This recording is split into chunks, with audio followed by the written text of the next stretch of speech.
योगी जीवन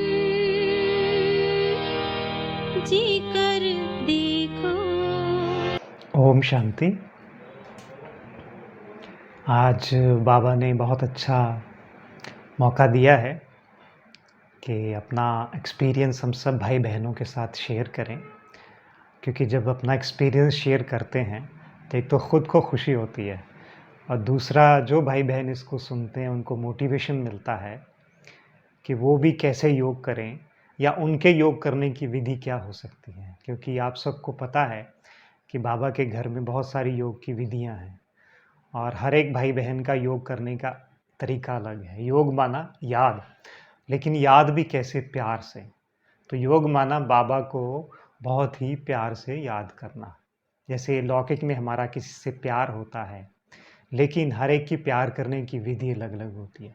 ऐसे ही जब हम बाबा से प्यार करते, माना कि बाबा को याद करते हैं, तो हर एक की विधियाँ जो क्या होती हैं वो अलग-अलग होती हैं।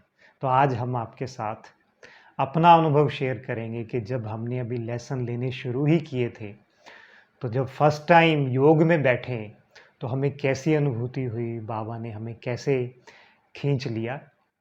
तो जब हम सेवा केंद्र पर गए लेसन लेने के लिए, तो हम ये सोचकर गए थे कि हम एक स्टूडेंट हैं और हम तो साइंस के स्टूडेंट हुआ करते थे। हमें कुछ ये धार्मिक कुछ ऐसे ही कुछ प्रवृत्ति नहीं थी।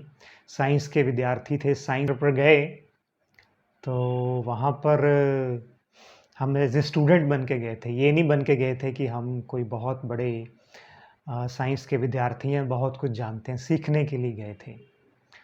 तो सबसे पहले जो बाबा के घर में लेसन दिया जाता है कि वास्तविकता में मैं कौन हूँ, मेरा असली स्वरूप क्या है। तो वहाँ बताया गया कि हम एक वास्तविक में शरीर नहीं है, लेकिन इस शरीर को चलाने वाली एक शक्ति है और उस शक्ति को हम आत्मा कहते हैं, जो कि भ्रकुटी में निवास करती है। और आत्मा के 3 मुख्य अंग हैं, मन, बुद्धि और संस्कार। मन का कार्य है विचार करना, बुद्धि का कार्य है निर्णय करना और संस्कार जैसे मन सोचता है वैसे बुद्धि निर्णय लेती है और उसी आधार के ऊपर हम कर्म करते हैं। और उसी कर्म को जब हम बार-बार करते हैं तो वो हमारी आदत, हमारे संस्कार बन जाते हैं और उन्हीं संस्कारों के आधार के ऊपर किसी व्यक्ति का चरित्र जो है वो बनता है। तो ये हमें सिखाया गया। तो मेरे को एक बुक मिली 1 वीक मेडिटेशन कोर्स, तो वो मैं अपने साथ लेके गया और मैं पढ़ता रहता था। जब पढ़ता था तो बड़ा मज़ा आता था। फिर सेकंड डे गया स्टूडेंट बन के, अब सेकंड डे क्या सीखने को मिलेगा, कुछ नया मिलेगा। तो सेकंड डे बताया गया कि परमात्मा कौन है। ये भी बहुत बड़ी पहेली थी, क्योंकि किसी भी दूसरे आध्यात्मिक जगह पर या धार्मिक संस्थाओं में डायरेक्ट भगवान कौन है, इस पहेली का हल नहीं दिया जाता। लेकिन यहाँ पर बताया गया कि जैसे हम एक ज्योति बिंदु स्वरूप आत्मा हैं, ऐसे परमात्मा भी एक निराकार ज्योति बिंदु स्वरूप है। वो भी हमारी तरह ज्योति है, लेकिन हम में और उसमें केवल इतना अंतर है कि हम शरीर में रह कर के पार्ट बजाते हैं और भगवान का शरीर नहीं है, इसलिए उसे निराकार कहा जाता। हम रूप में बिंदु हैं, लेकिन परमात्मा जो है वो गुणों में सिंधु के समान है। तो हम में और परमात्मा में अंतर क्या है? वो सागर हैं, हम गागर हैं। ये बताया गया कि परमात्मा जो है, भगवान जो है, अल्लाह जो है, शिव जो है, वाहेगुरु है, उसे किसी भी नाम से पुकारें, वो गुणों का सागर है। He is ocean of all the values. परमात्मा जो है आनंद का सागर है, शांति का सागर है, दया का सागर है, प्यार का सागर है, पवित्रता का सागर है। वो कर्मों की गूढ़ गति को जानता है, मनुष्य से देवता बनाता है हमको। वो इस कलयुगी दुनिया को सतयुग में परिवर्तन जो है वो करता है। वो दिव्य बुद्धि विधाता है। वो हमें दिव्य चक्षु देता है, जिसके द्वारा हम उसको देख सकते हैं, उसका अनुभव कर सकते हैं। मैं उसको सुनता गया और ये भी बताया गया कि हमारा उसके साथ संबंध क्या है। वो हमारा माता भी है, पिता भी है, बंधु भी है, सखा भी है, दोस्त भी है। जो भी संबंध, जैसे लौकिक में हमारे संबंध होते हैं, हमारे रिश्तेदार होते हैं, दोस्त होते हैं, जो भी संबंध आप उसके साथ जोड़ना चाहो जोड़ लो। अब याद कैसे करना है, ये भी विधि बताई गई। जैसे लौकिक में आप माता पिता को याद करते हैं, उनका रंग रूप पता है, गुण पता है, सब कुछ उनके बारे में पता है, तो उनका चित्र सामने रखने की ज़रूरत नहीं है। हम आँखें भी बंद करेंगे तो उनका रूप सामने आ जाएगा, उनको ही मन उनको याद करना है। लेकिन एक संबंध जोड़कर, दोस्त का संबंध जोड़ लो, जो भी अच्छा लगता है आपको। तो वो जो सुनाते गए मैं उसको ग्रहण करता गया कि हाँ, ये सब ठीक है। और घर जाके मैं पढ़ता भी था कि इसमें क्या लिखा है, और मुझे बहुत अच्छा लगता है कि अंदरूनी खुशी होती थी। जैसे नेचुरली होता है ना, जिसको कोई नया ज्ञान मिलता है, कोई नई चीज़ मिलती है, तो हमारी एक उत्सुकता बढ़ती है और खुशी मिलती है। तीसरे दिन जब मैं सेवा केंद्र पर गया, तो उन्होंने कहा कि आज तो आप योग में बैठेंगे, ध्यान में बैठेंगे। मैंने कहा कैसे बैठना है? उन्होंने कहा आपको चिंतन करना है। मैंने कहा किस चीज़ का करना है? उनको बोला आपने आपको जो 2 लेसन दिए ना, पहला दिया आत्मा का, तो सबसे पहले बैठना है कि मैं शरीर नहीं हूँ, लेकिन शरीर से अलग सत्ता एक आत्मा हूँ और भ्रुकुटी में निवास करती हूँ। और मुझ आत्मा का सच्चा रिश्ता उस परम पिता परमात्मा के साथ है, जो परम धाम का निवासी है, ब्रह्मलोक का निवासी है। उससे कोई भी संबंध जोड़ो और उसके गुणों का चिंतन करना कि आनंद का सागर, शांति का सागर, दया का सागर, प्यार का सागर। तो लौकिक में मैं योगा की हठ योग किया करता था। तो जब मैं फर्स्ट टाइम बैठा और मेडिटेशन हॉल था, वहाँ रेड लाइट जल रही थी, तो मैं बहुत हैरान रहा, पर चारों तरफ साइलेंस थी, एक हल्का-सा म्यूज़िक चल रहा था। और शायद मैं पहला ही विद्यार्थी होऊँगा, बाकी शायद बाद में आए, मुझे तो पता नहीं। पर मेरी नेचुरली आँखें बंद हो गई और मैं पद्म आसन में बैठ गया। और पद्म आसन में बैठ कर के मैंने चिंतन शुरू करना किया, जो मुझे बताया गया था कि वास्तविकता में मैं कौन हूँ? मैं ये शरीर तो नहीं हूँ। अगर मैं शरीर नहीं हूँ तो फिर कौन हूँ? फिर ये आया, अपने आप ही अंदर से उत्तर आया जो बताया गया था कि मैं एक अजर, अमर, अविनाशी आत्मा हूँ। कहाँ रहती हूँ? भ्रकुटी में रहती हूँ। मन, बुद्धि, संस्कार 3 अंग हैं। मन सोच रहा है, क्या सोच रहा है? वो ये सच्चा ज्ञान का चिंतन कर रहा है। उन्हीं संकल्पों का मनन कर रहा है, तो मैं उन्हीं संकल्पों को मनन कर रहा था। मैं शांत स्वरूप आत्मा हूँ, आनंद स्वरूप हूँ, प्रेम स्वरूप हूँ। अगर मैं आत्मा हूँ, तो फिर आत्मा का सच्चा रिश्ता किसके साथ? मैंने भगवान को एज़ ए दोस्त की तरह याद करना शुरू किया। क्योंकि जब पढ़ाई करते थे तो इर्द-गिर्द दोस्त थे, दोस्तों से बातें करते थे। तो भगवान के साथ सबसे पहला संबंध दोस्त का जोड़ा कि भगवान जो है वो मेरा दोस्त है, वो ज्योति बिंदु है। वो इन चाँद सितारों की दुनिया के पार उस परम धाम का निवासी है, सचखंड का निवासी है, सोल वर्ल्ड का निवासी है, रूहानी दुनिया का रहने वाला है। उसके गुण क्या? वो आनंद का सागर है, शांति का सागर है, दया का सागर है, पवित्रता का सागर है। जैसे ही मैंने अंदर धीरे-धीरे, धीरे-धीरे चिंतन शुरू किया, 10-15 मिनट बाद ऐसा लगना शुरू हुआ कि जैसे अंदर से ना बहुत खुशी आ रही, बहुत आनंद आ रहा है। इतनी खुशी, इतना आनंद, ऐसे लगा जैसे खुशी का झरना फूट रहा है और मन बिल्कुल शांत हो गया। ऐसे ऐसे लगना शुरू हो गया जैसे मन में कोई संकल्प ही नहीं। नॉर्मली हम क्या करते हैं, चाहे चल रहे हैं, बैठ रहे हैं, खा रहे हैं, सो रहे हैं, हमारा मन 24 घंटे सोचता ही रहता है। चाहे क्लास में बैठे आप स्टडी कर रहे हैं, स्टूडेंट अपने प्रोफेसर को भी सुन रहा होगा, लेकिन मन उसका कुछ ना कुछ सोच रहा है, चाहे जो प्रोफेसर बोल रहा है वो सोच रहा है।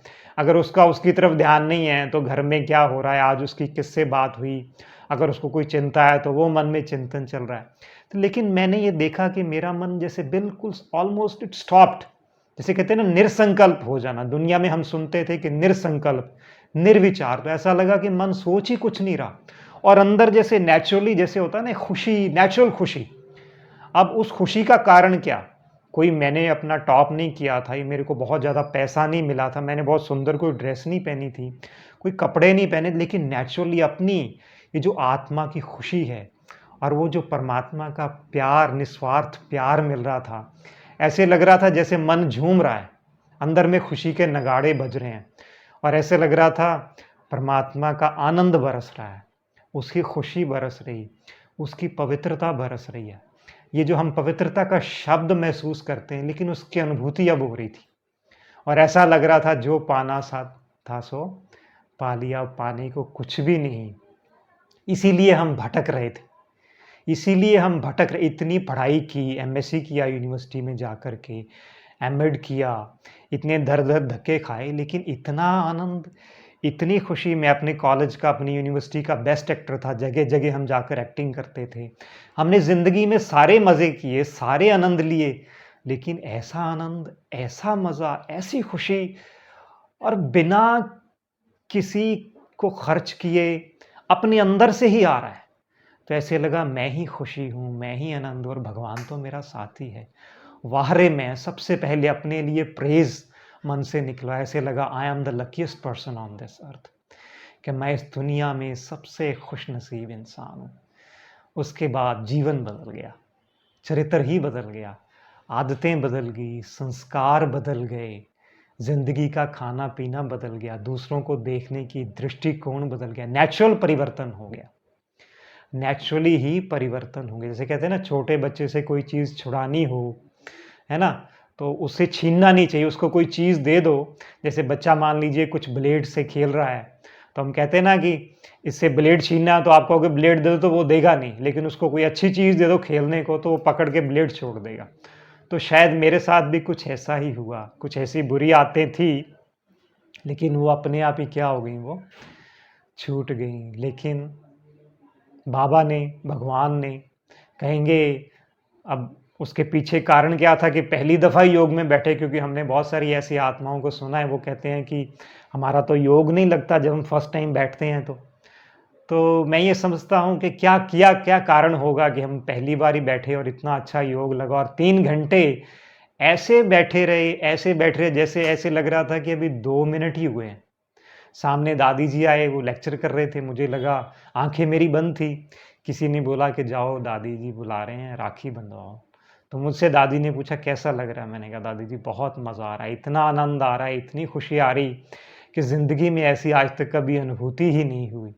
और ऐसा अनुभव हो रहा था, हम किताबों में पढ़ते थे, डीएवी कॉलेज में पढ़ते थे और हम किताबें पढ़ते थे कि बुद्ध को वृक्ष के नीचे वो सेल्फ रियलाइज़ेशन हो गया, साक्षात्कार हो गया, है ना? उन्हें ज्ञान की प्राप्ति होगी, नानक को ज्ञान की प्राप्ति। हम सोचते थे क्या चीज़ है ये? ये क्या होता है ये साक्षात्कार? हम ऐसे किताबें पढ़ते थे और नीचे बेड के छोड़, क्योंकि समझ तो आती नहीं थी, कभी अनुभव हुआ नहीं। हम पढ़ते थे 2 अक्षर प्रेम के, पढ़े सो पंडित होए, क्या मतलब था 2 अक्षर प्रेम का? तो उस दिन जब अनुभव हुआ, फिर सभी चीज़ों का समझ आना शुरू हो गया। तो ऐसा हमारा पहला अनुभव था। तो मैं समझता हूँ कि अगर आप भी, हमारे जो बीके भाई-बहन हैं या दूसरे भी हमारे, जिन्होंने इस ज्ञान को नहीं लिया लेकिन अपने अंदर उस शांति का, उस प्यार का, उस पवित्रता का, उस आनंद का अनुभव करना चाहते हैं, तो उसकी 2-3 शर्तें। सबसे पहले, जब भी आप सेवा केंद्र पर जाएँ, अपने आप को स्टूडेंट समझ के जाएँ। ईगोलेस होकर जाएँ कि मैं एक नया स्टूडेंट हूँ, सीखने के लिए जा रहा हूँ। जब आप टीचर के पास ईगोलेस होके जाते हैं, तो टीचर का भी दिल करता है आपको पढ़ाने का। तो भगवान ही आपका टीचर बनकर आपको पढ़ाएगा, नंबर 1। नंबर 2, बहुत उत्सुकता से जाएँ। अपने पूरे मन से जब योग में बैठें, तो पूरे मन से हर एक चीज़ से निर्वृत्त होकर, आपको अगर कोई काम करना है, तो पहले उस काम को कर लें, ताकि वो काम जब आप योग में बैठे तो आपके मन में नहीं आए। तीसरी बात, भगवान आपसे बहुत प्यार करता है, क्योंकि आपका वो सच्चा माता है, पिता है, बंधु है, सखा है।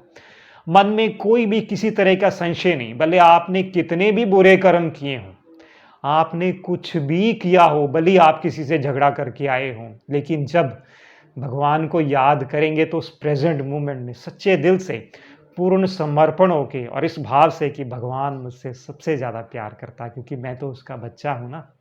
और भगवान तो सबको समदृष्टि से ही देखता है, चाहे डाकू हो, चाहे बहुत बड़ा क्वालिफ़ाइड हो, बहुत बड़ा संत हो, भगवान के लिए सब बच्चे बराबर, क्योंकि माँ-बाप की नज़र में सब बच्चे क्या होते हैं? बराबर होते हैं। तो अगर आप इन 3 बातों का ध्यान रखेंगे, मन में किसी तरह का कोई इन्फिरिटी कॉम्प्लेक्स नहीं और ईगोलेसनेस होकर के बैठना और भगवान के ऊपर संपूर्ण विश्वास कि वो सर्वशक्तिमान है, वो क्या नहीं कर सकता है। अगर आप 3 बातों को मन में लेकर के बैठेंगे, तो भगवान आपको वो अनुभव कराएगा, ऐसा आनंद, ऐसी खुशी जो आपने जीवन में कभी भी प्राप्त नहीं की होगी। अच्छा, ओम शांति।